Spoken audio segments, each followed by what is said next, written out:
जय श्री कृष्ण भक्तों मैं स्वाति डिवोशनल गाइडेंस चैनल में आप सबका अभिनंदन करती हूँ। भक्तों, आज हम बात करेंगे रुद्र अभिषेक के बारे में कि रुद्र अभिषेक कितने प्रकार के होते हैं और कौन से शिवलिंग से रुद्र अभिषेक करना चाहिए। तो आइए शुरू करते हैं।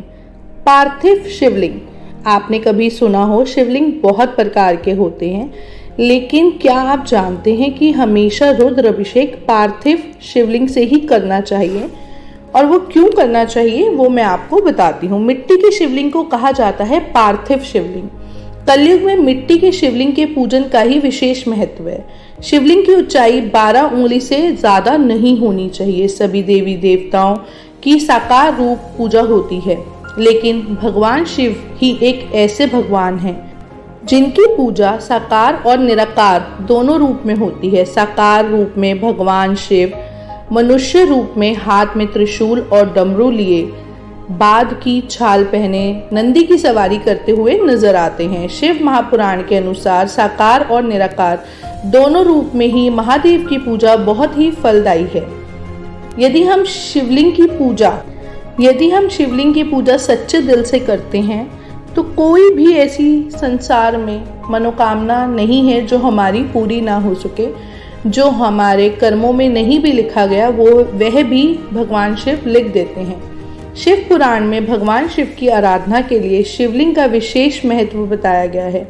शिवलिंग की आराधना तथा पूजा करने से सभी मनोकामनाएं पूर्ण होती हैं और दुखों का निवारण होता है। देवलिंग, असुरलिंग, अर्शलिंग, पुराण लिंग, मनुष्य लिंग, स्वयंभू लिंग कई प्रकार के शिवलिंग हैं, लेकिन इनका अलग अलग महत्व और प्रभाव होता है। लेकिन यदि आप रुद्र अभिषेक करते हैं तो आपको ध्यान रखना चाहिए कि हम पार्थिव शिवलिंग से ही रुद्र अभिषेक करें। तो आइए हम रुद्र अभिषेक के बारे में जानते हैं कि कितने प्रकार से रुद्र अभिषेक होता है और हमें कितने प्रकार से किस समस्या के समाधान के लिए कैसे करना चाहिए। जल से रुद्र अभिषेक में वृष्टि होती है। कुशोदक जल से समस्त प्रकार की व्याधि की शांति होती है। दही से अभिषेक पशु प्राप्ति होती है। ईशु रस से अभिषेक करने से लक्ष्मी की प्राप्ति होती है। मधु शहद से धन की प्राप्ति के लिए करें। धृत से अभिषेक व तीर्थ जल से भी मोक्ष की प्राप्ति के लिए करें। दूध से अभिषेक प्रेमह रोग से विनाश के लिए करें और पुत्र प्राप्ति के लिए भी आप दूध से अभिषेक कर सकते हैं। जल की धारा भगवान शिव को अति ही प्रिय है। ज्वर के कोपों को शांत करने के लिए जल धारा से अभिषेक करना चाहिए। सरसों के तेल से अभिषेक करने से आत्म रक्षण होता है। यह अभिषेक करने से बहुत सारी समस्याओं का समाधान भी होता है।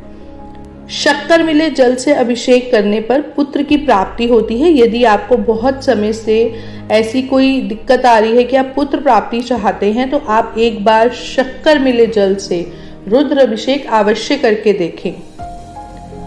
इत्र सुगंधित मिले जल से अभिषेक करने से शरीर की बीमारी नष्ट होती है।